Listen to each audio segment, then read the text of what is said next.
Désormais, il est possible de recharger ses droits à partir d'un mois de travail. Prenons un chômeur, par exemple, à qui il reste 6 mois de droit au chômage. Il accepte entre-temps un CDD d'1 mois.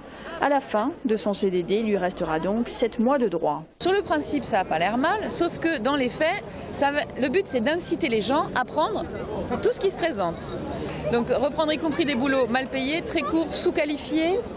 Et donc en gros, on aura tout intérêt financier à travailler en faisant n'importe quoi. Le problème c'est que quand vous multipliez les petits contrats comme ça courts, qui n'ont pas de rapport avec votre formation ou avec vos compétences, eh bien, vous perdez en qualité d'employabilité. Et donc les prochains employeurs vont dire mais attendez, vous êtes architecte et là vous avez fait du ménage.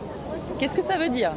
Une manière d'entériner une précarisation de l'emploi pour ces associations. Il s'agissait aujourd'hui pour ces quelques centaines de manifestants de ne pas relâcher la pression. On a le mouvement national des chômeurs et précaires avec les maisons de chômeurs, la coordination des intermittents et précaires avec les intermittents du spectacle, certaines salles aujourd'hui qui ont voté la grève et qui seront fermées, des théâtres notamment à Toulouse et ailleurs.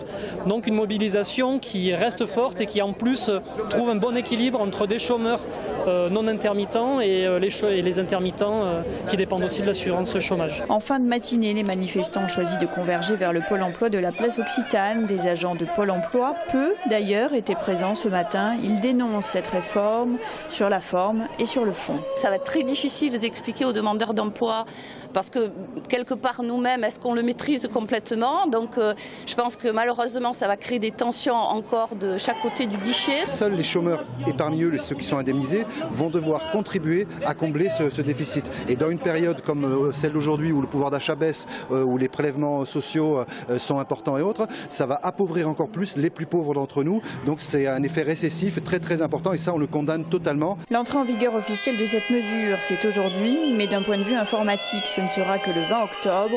De son côté, la direction de Pôle emploi dément tout bug informatique.